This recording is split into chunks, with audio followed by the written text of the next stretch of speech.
예, 미국 콜로라도에 있는 롱의 봉우리라는 곳이 있는데 여기에 가면은 그 100m가 넘는 커다란 이 자이언트 맥과 세타이어가 있습니다. 그런데 어느 날 이 거대한 나무가 이제 쓰러진 거예요. 작은 바람에 쓰러졌는데 많은 사람들이 의문을 품었습니다. 그동안 수많은 그 눈사태, 폭풍우를 다 이겨냈고 벼락을 여러 번 맞고도 나무가 건재했는데 왜 나무가 갑자기 쓰러졌을까? 원인을 분석해 보니까 원인은 작은 데 있었습니다. 이 작은 그 나무 딱정벌레들이 나무 속에 구멍을 뚫고 들어가서 나무의 중간 부분을 갉아먹은 거죠. 그래서 뿌리를 통해 나무가 이제 수분을 공급받아야 되는데 영양분과 그걸 이제 못하다 보니까 나무가 결국은 이제 속으로부터 말라버리고 작은 이 바람에 이제 넘어간 거죠. 여러분 오늘 염려에 대해서 오늘 같이 나누려고 하는데 염려도 마찬가지라는 겁니다. 아무것도 아닌 것 같아도 우리 신앙생활에 이게 최대 적으로 이게 작용할 수가 있다는 거예요.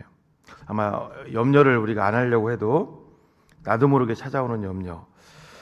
그 고아들의 아버지였던 조지 밀러는 신앙생활의 그 끝은 염려라고 했습니다. 그리고 염려의 끝은 신앙생활이라고 했습니다. 우리가 믿음 생활을 하면서 염려하면 안 된다는 것을 보여주죠. 예수님이 오늘 본문에서 이 염려하지 말라고 말씀하시는데 그 이유가 뭘까요? 왜 염려하지 말라고 하셨을까요? 첫 번째는 염려를 하게 되면 사명이 막히기 때문입니다. 우리의 사명이 막힌다.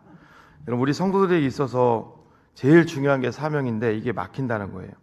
25절을 보면 그러므로 내가 너희에게 이르노니 목숨을 위하여 무엇을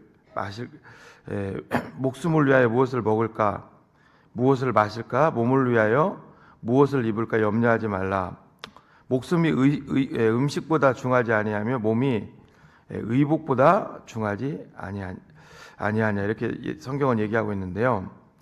목숨과 몸을 그 의복과 음식에 비교하고 있는 것을 보게 됩니다. 여러분, 목숨과 몸이 뭘까요? 목숨과 몸은요, 우리 인간에게 있어서 절대적인 거죠. 최우선이 돼야 되고 본질입니다. 그럼 음식과 의복은 뭘까요? 이를 유지하도록 잘 도와주는 부차원적인 요소입니다. 왜 예수님이 목숨과 몸과 음식과 의복을 대조시켰을까요? 그거죠. 본질에 충실하라는 거죠. 본질에. 이제 휴대폰을 만드는 회사에서 휴대폰 껍데기 외관에 계속 충실하다 보면 어떻게 될까요? 망하는 겁니다. 휴대폰도 결국은 속이죠, 속. 내부 그 기능에 충실해야 되는 것처럼 우리도 이 땅을 살아가면서 우리 성도들은 본질에 충실하라는 거예요. 그래서 목숨과 몸은 본질이고 음식과 의복은 그것을 지탱해주는 부차원적인 요소라는 거예요. 우리 삶 속에서도 본질이 뭐냐? 사명이죠, 사명. 하나님께서 우리를 이 땅에 보내신 이유는 사명이죠. 여러분, 이스라엘 백성들이 우리의 영적인 이제 먼저 우리 모본이죠. 하나님께서 애굽에서 이스라엘 백성들을 가나안 땅으로 인도하신 이유는 사명입니다. 사명. 그 가나안 땅에 보내서 거기서 땅을 주고 잘 먹고 잘 살려고 한 것이 아니라 사명입니다. 사명. 예수님도 이 땅에 보내신 이유는 사명이죠. 많은 사람들이 예수님을 임금 삼으려고 했잖아요. 그렇죠? 많은 능력을 갖고 계시니까. 근데 예수님은 분명히 얘기를 하십니다. 나는 복음, 전도를 위해서 이 땅에 왔다. 사명이죠, 사명. 그리고 우리 구원. 민수기 13장을 보게 되면 12명의 정탐꾼들이 40일간 이 가나안 땅을 정탐하는 장면이 나옵니다. 그리고 가나안 땅을 정탐하고 온 이 정탐꾼들이 이제 염려하기 시작하는 거예요. 제가 민수기 13장 30절로 33절을 좀 천천히 읽겠습니다. 갈렙이 모세 앞에서 백성을 조용하게 하고 이르되 우리가 곧 올라가서 그 땅을 취하자 능히 이기리라 하나 그와 함께 올라갔던 사람들은 이르되 우리는 능히 올라가서 그 백성을 치지 못하리라. 그들은 우리보다 강하니라 하고 이스라엘 자손 앞에서 그 정탐한 땅을 악평하여 이르되 우리가 두루 다니며 정탐한 땅은 그 거주민을 삼키는 땅이요 거기서 본 모든 백성은 신장이 장제한 자들이며 거기서 네피림 후손인 아낙 자손의 거인들을 보았나니 우리는 스스로 보기에도 메뚜기 같으니 그들이 보기에도 그와 같을 것이다. 그리고 계속 불평과 원망, 염려를 쏟아내는 것을 보게 되죠. 결국 염려에 빠진 이스라엘 백성들은 어떻게 됐을까요?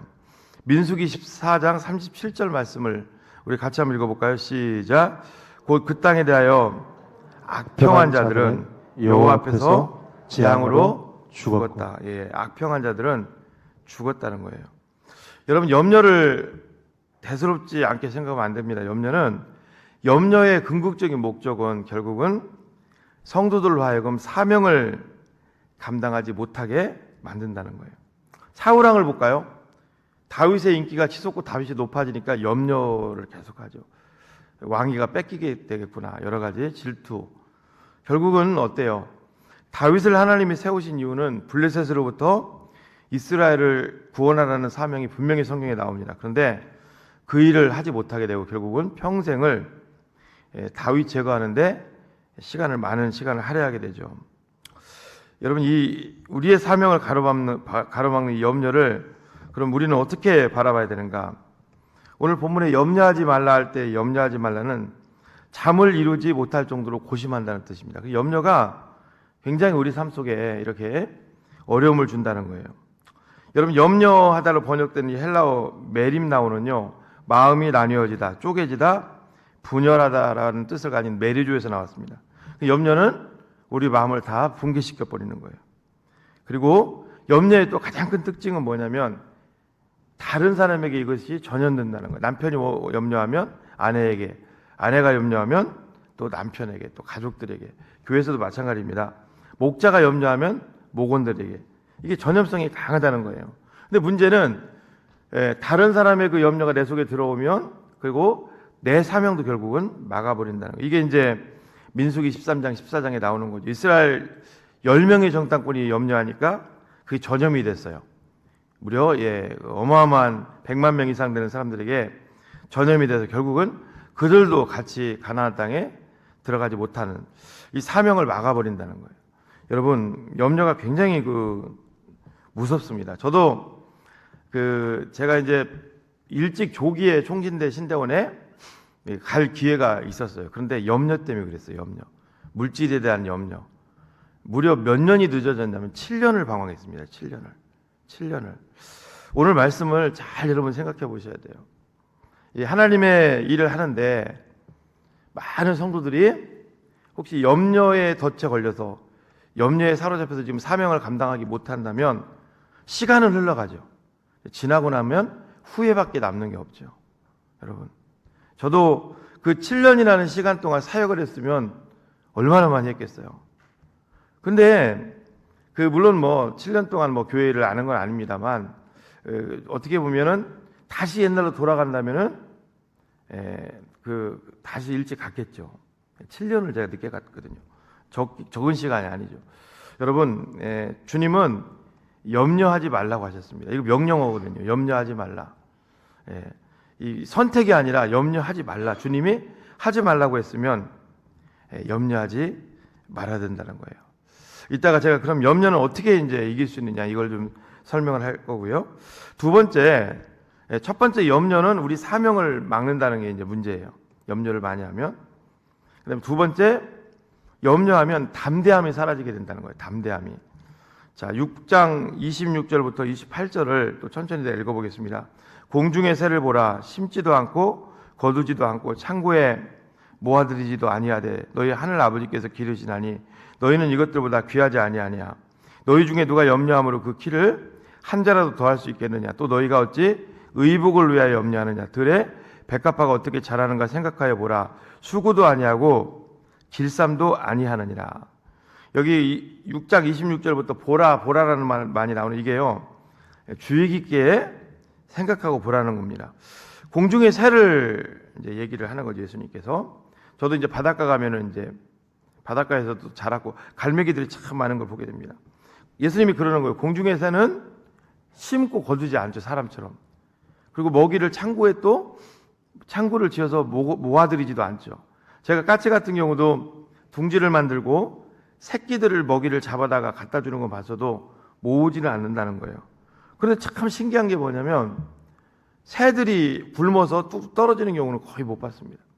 겨울철에 제가 봐도 어디서 먹이 사냥을 하는지 먹을 게 거의 없는데도 새들이 죽는 경우가 많이 못 봤습니다. 그 이유가 있다는 거예요. 하나님이 그들을 먹이시고 입히신다는 거예요. 먹이시고 입히신다. 그러면서 또 들의 백합화도 예를 든, 여러분 백합화 보신 분들 있을 거예요. 이 들꽃이지만 굉장히 아름답습니다. 그리고 현미경이나 이런 걸 보게 되면 얼마나 그 안에 그 섬유질을 통한 섬세함이 있는지. 그럼 예수님이 그러는 거예요. 들의 백합화는 수고도 않고 길쌈도 하지 않는, 이 길쌈이라는 게 뭐냐면 안양내들이 여러 재료의 씨를 이용해서 옷감을 화려하게 수놓는 거예요. 그렇게 하지 않아도 들의 백합화를 보면 얼마나 눈부실 정도로 아름답냐는 거예요. 누가 그렇게 만드신다는 거예요? 하나님이 그렇게 만드신다는 겁니다. 마태복음 6장 29절 계속해서 보면 그러나 내가 너희에게 말하노니 솔로몬의 모든 영광으로도 입은 것이 꽃 하나만 갖지 못하였느니라. 아무리 여러분 인간이 재주를 통해서 뭘 만들려고 해도요, 여러분 그 자연 하나님이 주신 걸 가지고서 그걸 흉내낼 수 없다는 거예요. 가끔 여성분들이 성형수술을 하시잖아요. 근데 사실은 그거 아실 거예요. 성형수술을 해도 처음에는 예뻐 보일지 모르지만 시간 지나면 분명히 부작용이 있잖아요. 그러나 하나님이 하신 모든 것들은 다 고유의 그 특성을 가지고 아름다움을 낼 수 있다는 거죠. 인간이 못 따라간다는 거죠. 그럼 30절에 오늘 있다가 내일 아궁이에 던지우는 들풀도 하나님이 이렇게 입히시거든 하물며 너희일까 보냐 믿음이 적은 자들아. 그렇습니다. 아궁이에 던져질 들풀도 하나님이 다 먹이시고 입히시고 다 만들어 가시는데 우리는 하나님과 우리의 관계는 아버지와 자녀와의 관계잖아요. 그런데 하나님이 우리 삶을 염려 속에 계속 빠지게 하시겠냐는 거예요. 여러분, 이 염려의 특징은 이게 불신앙으로 이어진다는 겁니다. 결국 염려한다는 건 뭘까요? 엄밀히 따지면 나와 지금 함께 하시는 하나님의 존재를 인식하지 못한다는 거예요. 믿습니까? 하나님이 우리와 함께 하신다는 것을 우리가 알면은 쉽게 염려하지 않죠. 그리고 그러면서 예수님이 그 이방인들을 얘기를 하는 거예요. 자, 6장 31절과 32절도 제가 읽어볼게요. 그러므로 염려하여 이르기를 무엇을 먹을까, 무엇을 마실까, 무엇을 입을까 하지 말라. 이는 다 이방인들이 구하는 것이라. 너희 하늘 아버지께서 이 모든 것이 너희에게 있어야 할 줄을 아시느니라. 이방인들의 특징이 이 당시 뭐예요? 불신앙이잖아요. 하나님을 모르니까 불신앙. 그러니까 이방인이라는 말은 결국 염려는 이방인처럼 된다는 것은 불신앙에 빠진다는 거죠. 이게 불신앙이라는 거예요. 여러분, 불신앙의 특징이 왜 우리를 사단이 염려로 끌고 가서 불신앙하게 만드느냐? 그 가장 큰 게 뭐냐면요, 바로 두려움을 낳게 만드는 거예요. 두려움. 여러분, 두려움의 반대말이 뭐예요? 담대함이죠. 성도들에게 있어서 최고의 가치가 담대함인데 결국은 사명 꺾고 그 다음에 담대함을 꺾으려고 하는 무서운 사단의 그 음모가 있는 거예요. 그래서 여러분, 베드로전서 5장 7절에서 이렇게 얘기를 했어요. 너희 염려를 다 주께 맡기라. 이는 너희를 돌보심이라. 왜 베드로가 너희 염려를 다 주께 맡기라고 했을까요? 이 베드로전서를 쓴 배경을 보면 금방 알 수가 있어요. 여러분, 베드로전서는요, 로마 제국에서 로마에서 네로 황제가 화재를 일으켰다가 민심이 막 이렇게 막 불같이 일어나니까 그걸 기독교인들에게 막 다 막 더 씌워버린 거죠. 엄청난 네로 황제의 기독교 박해가 막 일어났습니다. 문제는 로마시에서 엄청나게 많은 기독교인들이 지금 죽고 있다는 소리를 베드로가 지금 향해서 쓴 소아시아 교회 사람들 다 들은 거예요. 그러면서 그 기독교인들의 박해가 우리에게도 오겠구나 하면서 엄청난 두려움 속에 빠진 거죠. 그 두려움 속에, 염려 속에 빠진 그 소아시아 교인들을 향해서 쓴 게 바로 베드로전서예요. 너희 염려를 다 주께 맡기라. 이는 그가 너희를 돌보심이라. 염려하지 말라는 거예요. 하나님께 맡기라는 거죠. 여러분, 염려를 계속하게 되면 불신앙이 찾아오게 되고 담대함이 찾아오죠. 담대함이 이제 사라지게 되죠. 담대함이 사라지면 어떻게 될까요? 성도들의 신앙이 수동적이 됩니다. 모든 게 그냥 수동적이 되고 형식적이 되고 껍데기만 남는 거죠. 그 속에 생명력이 사라지게 되는 거죠. 여러분, 한평생 하나님만을 의지하고 살았던 다윗은요, 시편 23편 1절과 2절에 이렇게 고백합니다. 여호와는 나의 목자시니 내게 부족함이 없으리로다. 그가 나를 푸른 풀밭에 누이시며 쉴만한 물가로 인도하시는도다. 그러면서 4절에 내가 사망의 음침한 골짜기로 다닐지라도 해를 두려워하지 않을 것은 주께서 나와 함께 하심이라. 주의 지팡이와 막대기가 나를 안위하시나이다. 이 시편 23편 다윗이 노년에 자신을 회고하면서 쓴 이 시를 보면 염려를 찾아볼 수가 없죠. 어떠한 상황 속에서 나는 하나님만을 의지하겠고 하나님이 나를 지켜주실 것이다. 담대함이 있는 거죠. 신앙이 있는 거죠. 그렇습니다. 여러분, 사무엘상 17장에 보면 골리앗과 다윗이 그 싸우는 내용이 나오잖아요. 그렇죠? 그런데 뭐 물맷돌이 얼마나 컸다, 다윗이 물맷돌을 얼마나 잘 돌렸다, 그런 거는 나오지 않습니다. 결국은 하나님을 믿는 믿음이죠. 담대함이죠. 너는 창과 칼과 단창으로 무장하고 내게 나아오거니와 나는 만군의 하나님 여호와 이름으로 내게 나아간다. 이게 바로 담대함이죠. 사랑하는 성도 여러분, 우리가 예수님을 믿는다고 여러분, 우리가 이 땅에서 다 부자가 되나요? 다 형통하고 병에 안 걸리고 사고를 안 당하나요? 자녀들이 다 잘 되고 막 좋은 학교에 가고 승승장구하나요? 그렇지 않죠. 저도 어려움들이 있고 다 마찬가지입니다. 근데 예수님을 믿는데요, 하나님이 공통으로 주시는 귀한 게 있단 말이에요. 그게 뭘까요? 담대함이죠. 어떠한 상황에 처했을 때 바울처럼 담대함을 갖는 것, 그게 우리의 최고의 목표고 자랑거리죠. 믿습니까, 여러분? 최고의 목표죠. 우리 교회를 봐도 몸도 아프신 분들, 뭐 여러 가지 상황이 막 있는 분들, 가정에 어려움을 당한 분들 많잖아요. 근데 하나님이 우리에게 불신자와 구별되게 우리에게 원하시는 게 있다는 거예요. 그건 뭘까요? 담대함이라는 거예요. 담대함. 어떠한 상황 속에서도 담대함. 여러분, 요셉을 한번 잘 생각해 보십시오. 그가 형통했는데 계속 어려워졌잖아요. 그렇죠? 그런데 어떻던가요, 여러분? 담대하잖아요. 그게 하나님 주시는 마음이죠. 여러분, 이것은요, 하나님이 이스라엘 백성들이 가나안 땅에 들어가기 전부터 하나님이 신명기서부터 주신 말씀이에요. 제가 읽어드릴게요. 너희는 강하고 담대하라. 두려워하지 말라. 그들 앞에서 떨지 말라. 이른데 하나님 여호와 그가 너와 함께 가시며 결코 너를 떠나지 아니하시며 버리지 아니하실 것입니다. 여러분, 오늘도 마찬가지입니다. 미래에 대해서 여러분 걱정이 되죠. 다 염려인데 사단은 그걸 통해서 우리 마음을 다 깨트리려고 하는 거예요. 매일임나 하나님과 우리 사이에서 마음을 다 나눠버려가지고 아무것도 못하게 만들려고 하는 거예요. 여러분, 절대로 거기에 속으시면 안 됩니다. 염려는 우리 사명을 꺾어버리고 우리 속에서 이 담대함을 사라지게 만든다는 거예요. 여러분, 요한복음 16장 33절에도 이것을 너희에게 이르는 것은 너희로 내 안에서 평안을 누리게 하려 함이라. 세상에서는 너희가 환난을 당하나 담대하라. 내가 세상을 이기었노라. 여호수아 여러분 1장에서도 여호수아가 그 가나안 땅에 들어가기 전에 하나님 주신 말씀 뭐예요? 담대하라. 내가 너와 함께하겠다. 여러분, 담대한다는 건 뭐예요? 담대한다는 것은요, 그냥 담대한다는 게 아니라 그 세상에서 말하는 담대함이 용기가 아니잖아요. 그 담대한다는 것은 무엇을 믿을 때 담대함이 올까요? 하나님이 나와 함께 한다는 것을 믿을 때 담대함이 오겠죠. 어디를 가든지 당당하겠죠. 그리고 믿습니까? 그래서 제가 염려의 천력은 믿음이다. 하나님이 나와 함께 한다는 것을 믿을 때 담대함이 온다는 거예요. 반대로 그것을 하나님이 나와 함께 한다는 것이 사라질 때는 이제 두려워하고 염려 속에 빠진다는 거예요. 세 번째, 염려를 하게 되면 사명 감당을 하지 못하게 되고 담대함을 잃어버리게 되고, 또 염려하면 어떤 게 있냐? 세 번째도 같이 읽어볼까요? 시작. 염려하면 하나님을 잃어버리게 됩니다. 하나님을 잃어버리게 된다는 거예요. 하나님을. 이게 굉장히 무서운 겁니다. 자, 6장 34절 말씀 제가 읽어드릴게요. 같이 읽어볼까요? 시작. 그러므로 내일을 위하여 염려하지 말라. 내일이 염려할 것이요 한날의 괴로움은 그날로 족하니라. 우리 어떤 일 생기면 막 그러잖아요. 일어나지도 않을 막 미래 일을 가지고 우리가 막 예측하고 막 이런 일이 있을 거야. 큰일 났다. 그렇죠?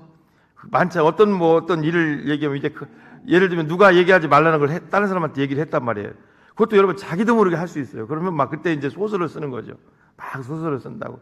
이제 이것 때문에 큰일 났다. 이런 일이 생길 거다. 그거 들은 사람이 다니면서 막 이렇게 하고 다닐 거다. 다 그게 내일 일을 염려하는 거예요. 여러분, 엄밀히 따지면요, 우리에게는 내일이 없습니다. 믿습니까? 우리에게는 내일이 없어요. 내일은 미래잖아요, 여러분. 잘 보십시오. 하나님이 아브라함을 부르시고 뭐라 그랬어요? 내가 내게 보여줄 땅으로 가라. 내가 내게 보여줄 땅을 내가 보여준다는 거예요. 미래거든요, 미래. 우리는 오늘 하나님이 주신 하루하루에 충실하는 거 믿습니까, 여러분? 오늘 하루에 충실하는 거예요. 여러분, 우리가 사실 미래를 놓고요. 예전에 그 삼성에 보니까 미래 전략실이라는 것도 있더라고요. 미래를 놓고 우리가 기도할 수 있어요. 당연히 미래를 놓고 구상할 수 있어요. 그런데 그것도 하나님 앞에 기도하면서 하나님의 뜻을 인도함 받아야 그게 또 신실하게 가는 거지. 아무리 우리가 그 인간적인 방법으로 내일을 구상한다 해도 그렇게 되지 않습니다. 절대 안 됩니다, 여러분. 꼭 기억하십시오. 미래는요, 하나님 손에 달려있는 거예요. 믿습니까? 내가 내게 보여줄 땅으로 가라는 거예요, 여러분. 여러분, 누가복음 2장 41절로 46절을 보면 의미심장한 게 있어요. 뭐냐면 예수님이 이제 어릴 적에 예수님의 어머니 마리아와 요셉이 이제 유월절을 지키러 예수님을 데리고 소년 예수를 데리고 가는 장면이 나옵니다. 자, 어렵게 갈릴리 나사렛에서 이제 3일 길을 걸어서 일을 중지하고 요셉의 아버지가 목수했던 것 같아 일을 중지하고 3일 길을 걸어서 이제 유월절을 지키러 가죠. 또 일주일 지키고 또 3일 길을 길어서 오는 거예요. 이 유월절 한번 지키기 위해서 거의 열흘이 훌쩍 넘어가죠. 그러면 정상적인 사람이라면 생업을 갖고 있는 사람인데 내가 방앗간을 하고 목수를 하고 세탁소를 하고 정상적인 사람이라면 일감 문제도 있고 손님들 문제도 있고 머릿속이 얼마나 복잡하겠습니까? 그러다 보니까 아마 여러 가지 염려했던 것 같아요. 예수를 같이 데리고 가는 것도 잊어버렸어요. 그리고 막 가다가 집을 향해서 유월절 지키고 막 가다가 저녁인지 알게 된 거예요. 예수가 예수를 잃어버렸다는 것을. 학자들은 그 얘기를 할 때 왜 이런 일이 일어났을까? 우리가 볼 때는 통념적으로 이게 말이 안 되잖아요. 그렇죠? 당연히 자기 자식 챙겨서 가는 건 맞잖아요. 근데 가서 저녁에 딱 안 거예요. 예수를 잃어버린 거. 그 내용이 하는 겁니다. 예수를 잃어버렸다고. 근데 학자들이 왜 그랬을까? 이걸 여러 생각을 추측을 해보니까 우리 같아도 여러분 휴가도 아니고 유월절 지키기 위해서 지금 열흘을 지금 비워야 되는데 머릿속에 아무 생각이 없었겠냐는 거죠. 그렇죠? 여러 가지 생각이 있었을 겁니다. 막 끝나자마자 막 가는 거예요. 끝나자마자. 우리도 여러분 그렇잖아요. 우리 교회에서 예를 들면 어떤 막 중요한 세미나가 있어요. 직장 여러분들 강서구청 다니시는 분이에요. 근데 그 세미나는 안 들으면 안 돼. 그냥 점심 때 잠깐 3-4시간 시간 내서 왔단 말이에요. 와가지고 세미나 끝나면 막 급하게 가잖아요. 그거랑 똑같은 거지. 급하게 지금 가다가 저녁에 딱 생각나고 예수가 없어진 거예요. 어떤 일이 일어나요, 여러분? 다시 예수를 찾으러 다시 돌아갑니다. 돌아가는 시간. 또 막 그 예수 찾기 위해서 그 유월절에 여러분 그 외국에서까지 오기 때문에 엄청나게 많은 사람들이 예루살렘에 윤집하거든요. 막 정신없이 찾으면서 정신적인 손해, 또 시간적인 손해, 물질적인 손해, 더 많이 손해를 보게 되는 거죠. 여러분, 염려도 마찬가지라는 겁니다. 우리가 염려를 하게 되면 여러분 이런 하나님을 잃어버리게 되고 하나님을 잃어버리게 되면 오히려 우리에게 많은 손해들이 온다는 거예요. 그래서 예수님은 내일 일을 위하여 염려하지 말라. 오늘에 충실하는 거예요. 내일 일은 내일이 염려할 것이다. 이게 무슨 뜻이냐면 내일이 누구예요? 내일의 주인이 누구예요? 하나님이잖아요. 내일 일은 하나님께 맡기라는 거예요. 믿습니까? 하나님께. 많은 사람들이요, 그거 아세요? 병에 이렇게 걸리잖아요. 걸리고 막 재발 뭐 이런 걸로 걱정을 많이 한답니다. 근데 통계적으로 보면 안 일어나는 경우가 훨씬 많대요. 너무 그렇게 우리가 막 염려 속에 사는 거예요. 염려 속에. 물론 뭐 여러분들이 그렇게 얘기할 수 있겠죠. 목사님은 안 당해봐서 모르시죠. 물질적으로도 힘들고 그럼 틀린 건 아니죠. 그래도 성경에서는 예수님이 염려하지 말래요. 우리는 하나님의 자녀이기 때문에 염려하지 말고 오직 하나님만을 바라보라는 거예요. 그렇다면 염려는 제가 3가지를 우리 삶 속에서 어려움을 가져다 준 적이, 사명 감당하지 못하게 하고, 두 번째 담대함이 사라지게 하고, 담대함은 하나님을, 그렇죠, 하나님 나와 함께 한다는 걸 잊어버리긴다는 거죠. 세 번째는 하나님을 잊어버려서 오히려 더 큰 손해를 보게 만든다. 그럼 이런 염려를 어떻게 우리가 잠재울 수 있을까? 종식시킬 수 있을까? 염려를 안 하고 사는 방법이 있다면 얼마나 좋을까? 물론 사람인지라 100% 염려를 안 할 수는 없습니다. 근데 될 수 있으면 염려를 안 하고 사는 방법을 주님이 가르쳐 주시는 거예요. 그게 이제 우리가 잘 아는 마태복음 6장 33절입니다. 우리 같이 한번 읽어볼까요? 시작. 그런즉 그런즉 너희는 먼저 그의 나라와 그의 의를 구하라. 그리하면 이 모든 것을 너희에게 더하시리라.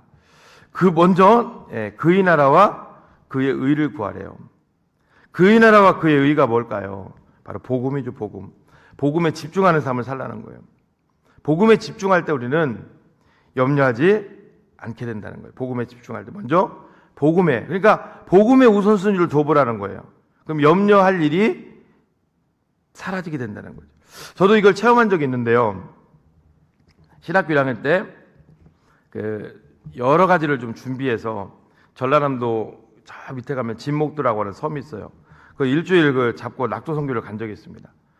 밤 12시에 출발해서 밤새도록 달려서 이제 월요일 날, 주일 날 이제 예배 다 마치고 새벽에 출발해서 월요일 날 오전에 이제 그 진목도라는 섬에 딱 도착했어요.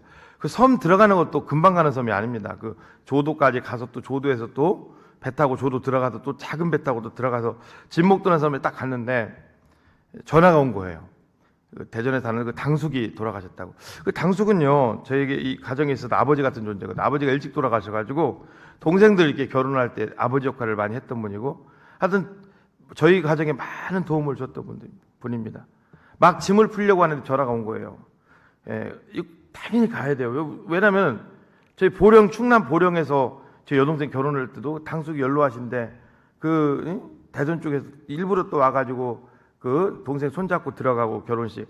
하여튼 아버지 역할에서 돌아가셨는데 그 은혜를 잃어버리면 안 되죠. 제 속에 가려는 마음이 막 이렇게 가야 되는데 이거. 또 저만 간 게 아니잖아요. 저 선교팀들이 또 있으니까 위임하고 돈 주고 다 주고 갈까 하고 배편을 물어봤더니 그날 5시 배가 이제 나가는 배가 이제 마지막 배라고 하더라고. 5시. 그런데 결국은 제가 간 게 아니라 안 갔어요. 안 가고 결국 거기에 그 낙도선교에 올인을 했던 적이 있습니다.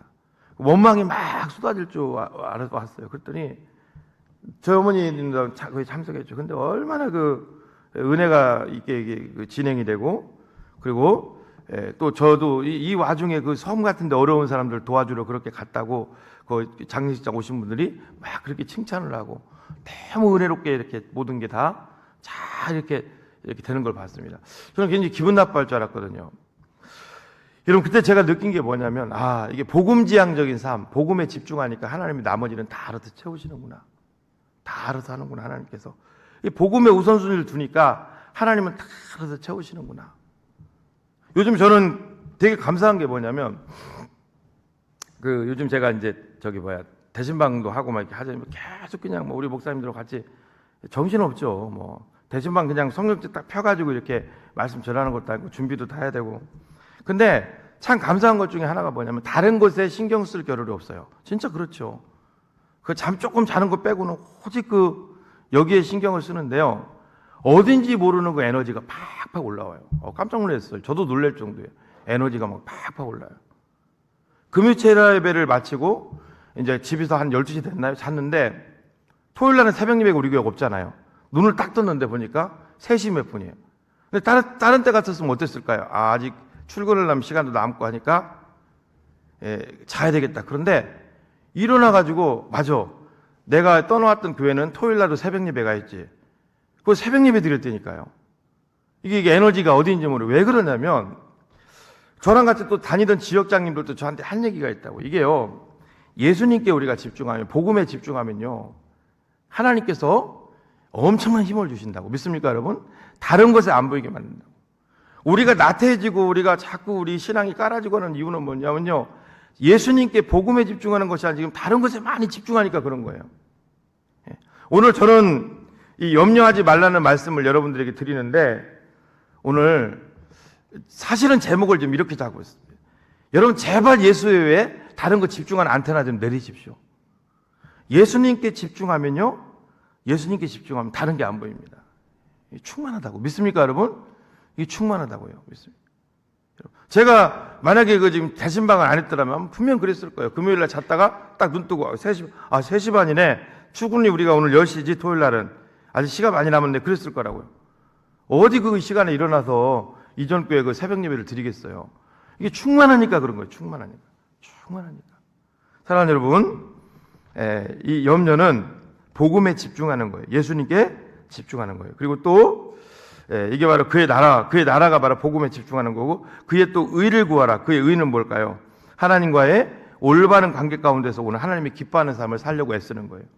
그러니까 복음에 집중하고 어떻게 해서든지 하나님이 기뻐하는 삶을 살려고 애쓰는 거예요. 그게 바로 염려를 물리치는 거라는 거죠.